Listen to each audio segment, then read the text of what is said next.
Talk Radio / Too Raw for TV, man.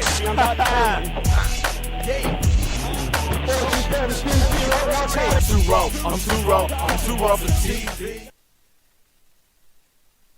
If you hear my voice, then you're part of the revolution.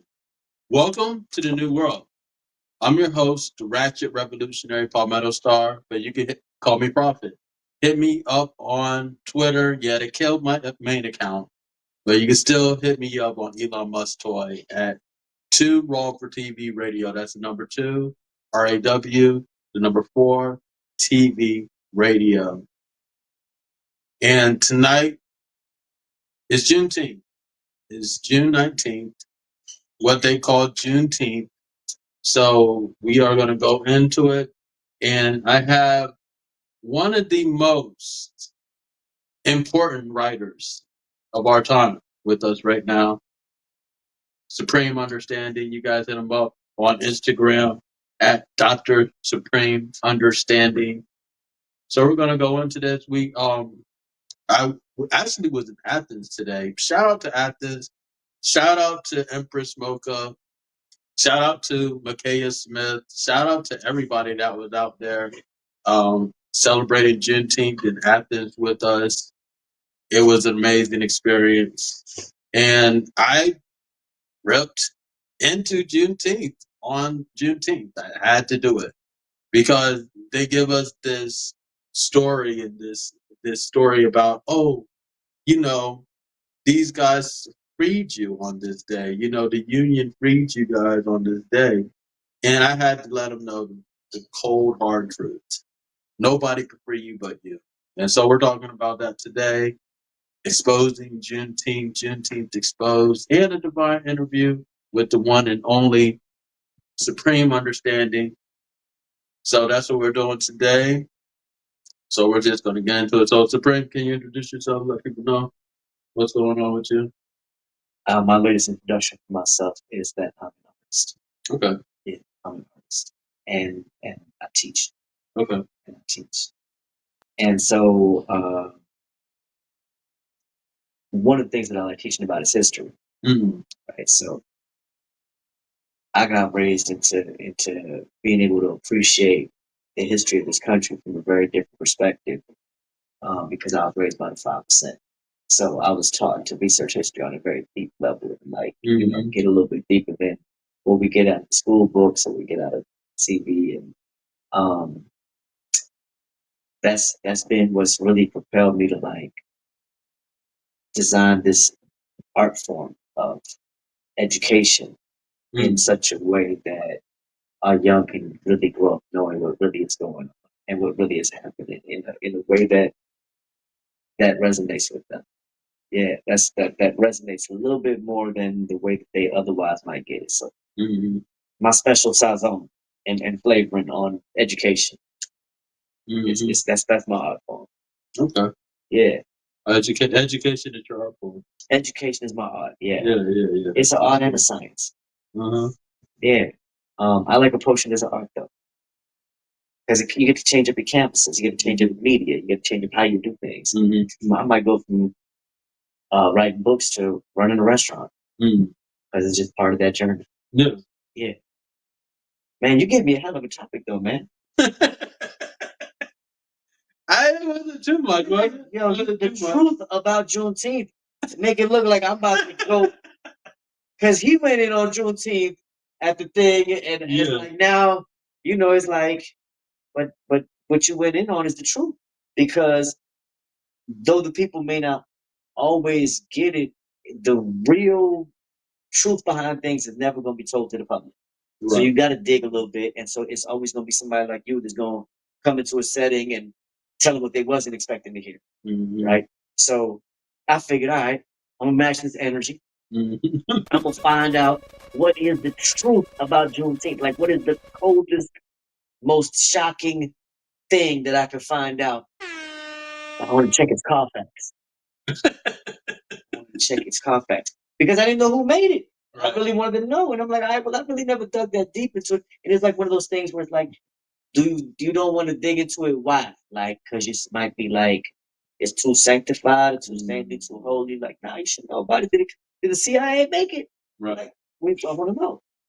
That happens. So you want to know the story of Juneteenth from what I dug up? I want to know the story of Juneteenth. All right. So again, I'm a historian, and I'm trying to tell a history in story form. And so let me see what can we go back to? Okay, boom, Civil War. Mm-hmm. It's not being fought over slavery, as they say. Mm-hmm. And Abraham Lincoln got quotes where he's saying if he could bring the Union together without ending slavery, he would. Yeah, he said that. So abolishing slavery was a military tactic. It had no power because the people that you're saying got to make your legal change, saying they not up under you anyway. Mm-hmm. So the states that seceded, whatever law you're trying to pass over them, don't even apply to them because they say they not up under you. Mm-hmm. So it was a military tactic to like really push more and more of the enslaved people to see themselves as free. Mm-hmm. That was the psychology behind that tactic of issuing the Emancipation Proclamation before the Civil War ended. Mm-hmm. It was Lincoln saying, I know the power of the black man and woman.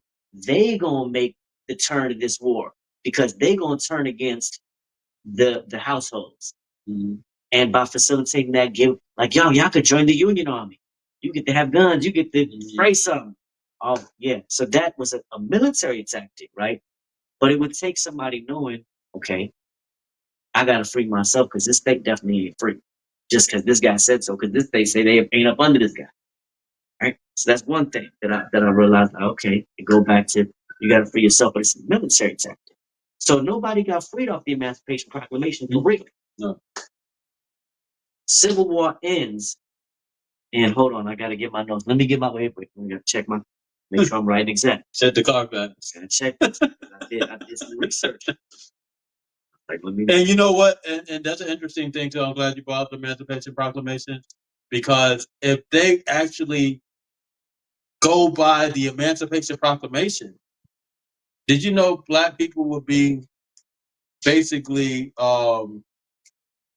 have diplomatic immunity? Mm. So it would be like it's the police and the military are supposed to ensure that we are able to be as free as possible, and then they don't define what freedom is. So if we were, so that's a whole. Let me read the whole class. Just read that and see what we're supposed to say. Right, and that's a whole nother deep dive to go into the Emancipation Proclamation, what it really is. Yeah. Okay. So there's the Emancipation Proclamation issued in 1863, declared enslaved people in Confederate territory to be free. Mm-hmm. However, who that really governed? Nobody really. Here's the worst part. It didn't set the slaves in the Union states free. Mm-hmm. Let's talk about that. Because guess what was the last state to end slavery? What was the last state to end slavery? And guess when? This is crazy. This is the crazy. This is one of the craziest things. 2013. 2013. Yeah. And then we're gonna get to whether it was a northern state or a southern state in just a minute. That's 5 years before my daughter was born. Yeah. Crazy. Yeah, it's crazy. It's crazy. Good. So how'd that happen?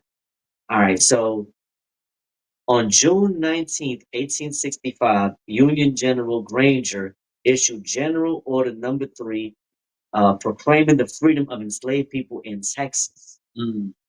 And this happened in Galveston, right? Mm-hmm. And then this was 2 years after the Emancipation Proclamation. 1 year after this order came out, on June 19th, 1866, freedmen in Texas organized the first of what became annual commemorations of Jubilee Day.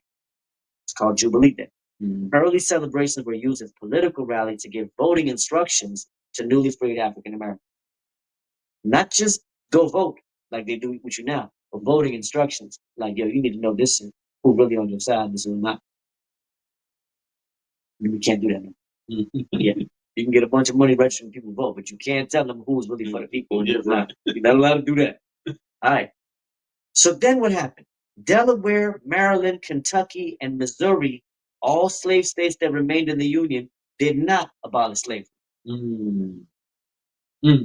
Slavery also persisted in New Jersey. Right? This all happened until the 13th Amendment abolished slavery throughout the United States on December 18th, 1865, except as punishment for a crime. Yeah, criminals. So it never got in, right? Yeah. So what they did was they transferred slavery from a chattel system to a penal system. This is really based on the original system of slavery was prisoners of war.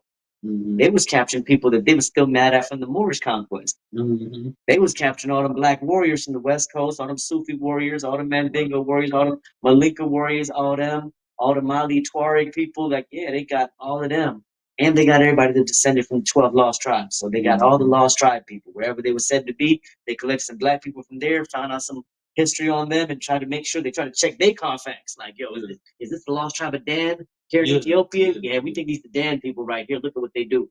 Get them on the boat. They was collecting certain prisoners of war specifically for a memorandum of understanding they had between them and their religious hierarchy about the divine manifest destiny of America and how America was a world stage for them to have to bring all the 12 tribes to if they weren't already here so that it could hasten the coming of the next Messiah.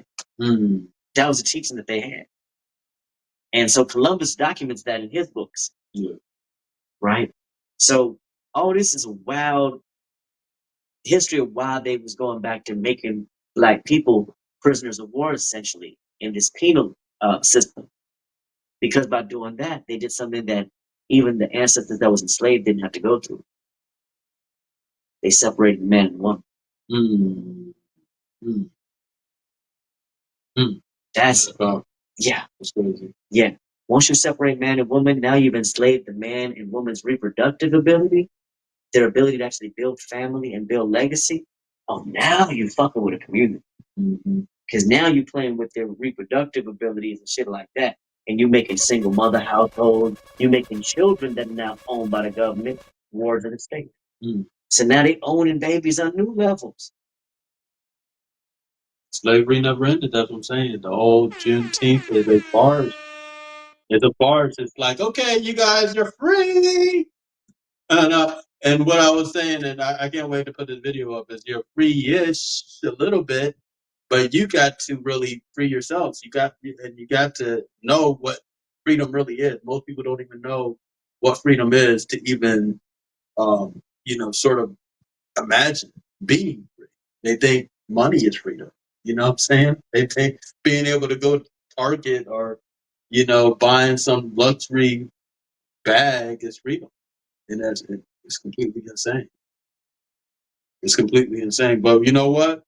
We're diving deep. We're going in. But where you're not going to see this is Instagram, Facebook, Twitter. We're going off. But I want to show you guys this on Instagram, Facebook, and Twitter. You guys get this Emerald Bee honey. Honey? Yes, it is. I thought that was sweet. Oh no! You can't. I thought that was an Arnold Palmer. It looked like an Arnold Palmer. You can't get this at Kroger. Yeah, this is the good honey. Then it comes with the comb or without the comb. And it comes with the comb? It comes with the comb. But you can eat it like it's a Snickers bar? Yeah. Oh, yeah. You can eat it. And then we have the forbidden black magic honey, which is great for mental clarity. Well, it is it's great mental clarity. Also pre-workout and an awesome aphrodisiac as well. So you guys get that. Oh, that's forbidden. It's forbidden. Oh. But you guys won't see this anywhere else. You guys will have to go to rawfortv.tv because the revolution will not be televised.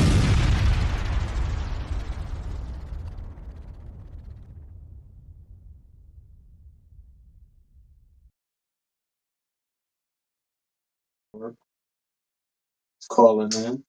You got a caller? Yeah, we do got a caller. Mine's gonna be shut down. I know, because I got her on this thing. Hold on.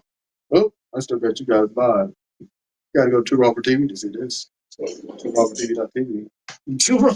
He said it like a real TV voice too. Oh, Price of Right announcements.